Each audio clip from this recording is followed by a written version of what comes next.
अच्छा जी, minimum tax जो है इसको हम डिस्कस करेंगे। सेक्शन नंबर 113 है इनकम टैक्स ऑर्डिनेंस 2001 का।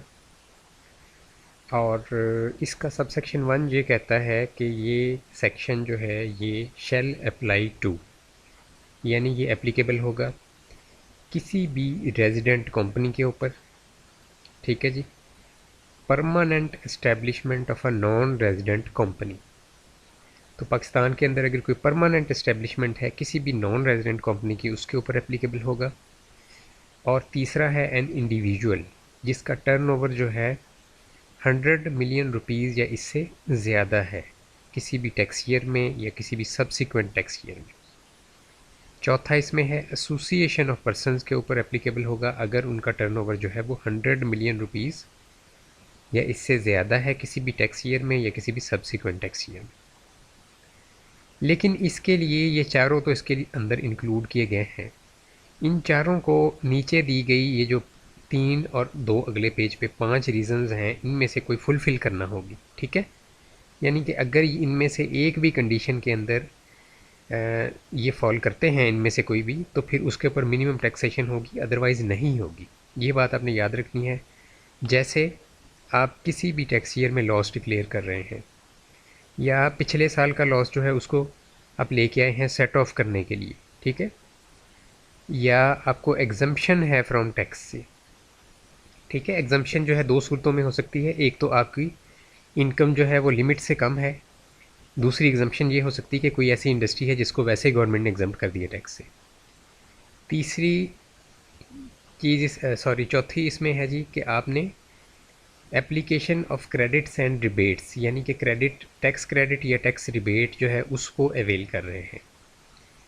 या इसमें पांचवी चीज़ है क्लेमिंग ऑफ अलाउंसेस और डिडक्शंस। आप कोई भी अलाउंस या डिडक्शन जो है उसको क्लेम कर रहे हैं।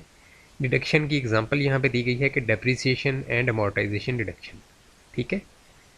तो अच्छा, इसमें अगेन दो कंडीशन हैं। कंडीशन 1 ये है कि आपके ऊपर कोई टैक्स ना पेएबल है ना पेड है आपकी जानिब से पूरे टैक्स ईयर में। और दूसरी कंडीशन रेड कलर में लिखी गई है कि टैक्स जो आपने पे किया है या पेएबल है आपके ऊपर वो मिनिमम टैक्स से कम है। ठीक है। जो आपने टैक्स आपके ऊपर पेएबल है या आपने पे कर दिया है ऑलरेडी, वो मिनिमम टैक्स से कम है। क्योंकि division 9 part 1 of first schedule जो है उसका जिक्र किया गया है, तो वो मिनिमम टैक्स वहाँ पे रेट दिया गया है। तो आइए हम इस division 9 part 1 of first schedule को पहले देखते हैं। तो इसमें 4 रेट्स हैं बेसिकली। एक है 0.75% का, उसमें ये कैटेगरीज़ हैं। ठीक है। अब यहाँ से कैटेगरी खुद से देख सकते हैं। दूसरा 0.5% का है, उसमें ऑयल रिफाइनरीज़ हैं और मोटरसाइकिल डीलर्स जो सेल्स टैक्स एक्ट के तहत रजिस्टर्ड हैं वो हैं, और ऑयल मार्केटिंग कंपनीज़ हैं। इसके बाद 0.25% का तीसरा रेट है। इसमें ये कैटेगरीज़ फॉल करती हैं, मसलन राइस मिल्स हैं, फ्लोर मिल्स हैं। ठीक है। बहुत से डिस्ट्रीब्यूटर्स का जिक्र है। अच्छा जी। इसके बाद जनाब आप यहाँ से रीड कर लें, इसमें काफ़ी सारे इंक्लूडेड हैं बिजनेसेस।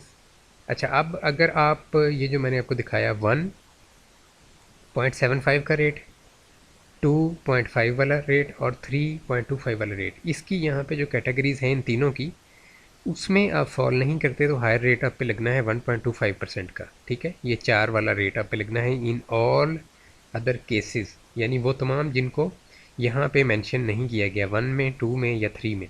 ठीक है। तो उनके ऊपर 1.25 का मिनिमम टैक्स जो है वो लागू होगा। अच्छा जी, अब इसमें टैक्स पेएबल या पेड जो है इसके अंदर इन्होंने कहा है कि कोई भी ऐसा टैक्स जो अपने फाइनल टैक्सेशन की मद में अदा किया हो। ठीक है। फाइनल टैक्सेशन की मद में कोई भी टैक्स जो अदा किया है आपने, वो आप जो है उसको टैक्स पेएबल या पेड के अंदर काउंट नहीं करेंगे। ठीक है। ये कहाँ पे ज़िक्र हुआ था, ये यहाँ पे इसका ज़िक्र हुआ था कि टैक्स पेएबल या पेड आपका जो है वो मिनिमम टैक्स से अगर कम है तो फिर आपको मिनिमम टैक्स अदा करना होगा। तो यहाँ पे कैलकुलेशन करते हुए डेफिनेटली जो भी इनकम है उस पर्सन की जिसके आप टैक्स की कैलकुलेशन कर रहे हैं, उसमें फ़ाइनल टैक्सेशन वाली जो इनकम होगी वो शामिल नहीं होगी। इसी तरह टैक्स में जो फ़ाइनल टैक्सेशन वाला टैक्स होगा वो शामिल नहीं होगा। यहाँ पे सेक्शन 169 का रेफरेंस दिया गया है। सेक्शन 169 जो है फ़ाइनल टैक्सेशन को डील करता है। ठीक है। इसके अलावा इन्होंने यहाँ पे जिक्र किया है कि टैक्स आपने पेबल है या आपके ऊपर या पेड है अंडर सेक्शन 4B या 4C, तो वो भी हम इसके अंदर टैक्स पेबल या पेड के अंदर इंक्लूड नहीं करेंगे। ठीक है, आगे चलते हैं। अच्छा जी, अब ये है सबसेक्शन 2। तो इसके अंदर टर्नओवर एक्सप्लेन किया गया है कि टर्नओवर जो है वो receipts from all business activities जो है वो उसके अंदर शामिल होगा। ठीक है, तमाम बिजनेस एक्टिविटीज़ से जो भी रिसिप्ट्स आ रही हैं वो टर्नओवर के अंदर इंक्लूडेड होंगी। बी इसमें है जनाब क्लॉज के कोई भी बंदा जो ऊपर मैंशनड जो हमारा सबसेक्शन 1 था स्टार्ट में हमने जो डिस्कस किया उसके अंदर जो भी मैंशनड पर्सन है उसके ऊपर फिर मिनिमम टैक्स लागू होगा।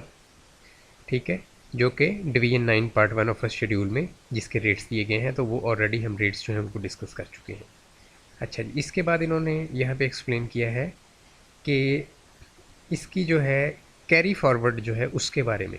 ठीक है, तो ये इसकी क्लॉज सी है सब सेक्शन 2 की, और इसके अंदर इन्होंने बताया है कि अगर कोई बंदा मिसाल के तौर पे, ये बहुत रेयर केस है जो पहले वाला है, कि कोई बंदा जो है उसके ऊपर जो है मिनिमम टैक्स उसने अदा किया, लेकिन वो जो टैक्स था उसका वो डिवीज़न 1 और डिवीज़न 2 जो थी फर्स्ट शेड्यूल की, जो कि बहुत ज़्यादा टैक्स के रेट्स थे, तो उससे अगर वो टैक्स ज़्यादा इसका हो जाता है मिनिमम टैक्स जो इसने पे किया है। ठीक है, मैं आपको डिवीज़न 1 और डिवीज़न 2 दिखाता हूँ।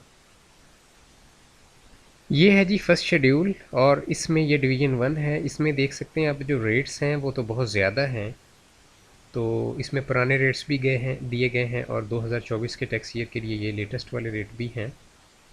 तो इसमें रेट्स जो हैं डिवीज़न 1 ये अभी तक चल रही है, ये डिवीज़न 2 है, देख लें बहुत ज़्यादा रेट्स हैं। तो ये रेयर चीज़ है, ऐसा हो नहीं सकता, बट यहाँ पे मेंशन्ड है ये चीज़ कि अगर किसी का टैक्स वहाँ पे डिवीज़न 1 और डिवीज़न 2 के तहत कम बनता है, लेकिन मिनिमम टैक्स में कोई ज़्यादा टैक्स बन गया है, तो फिर उसका कैरी फॉरवर्ड अलाउड होगा।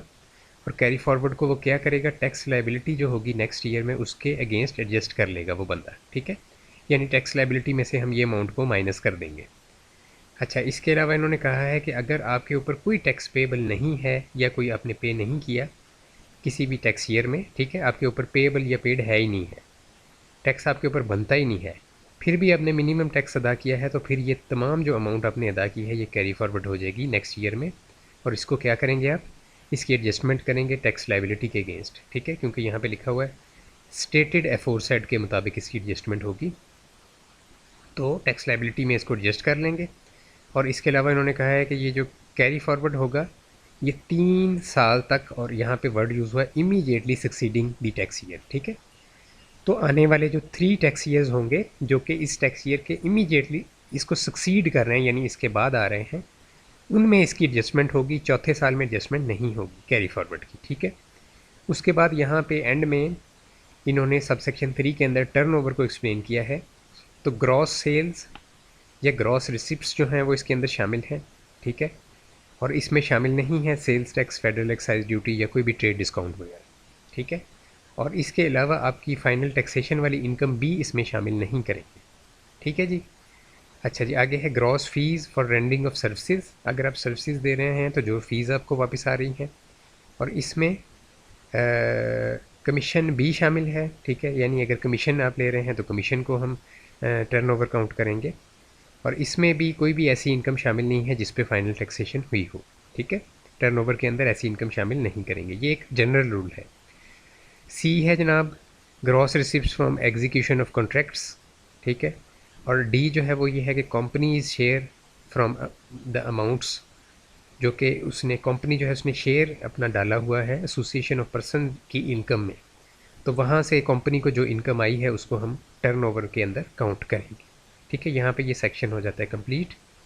राइट जी।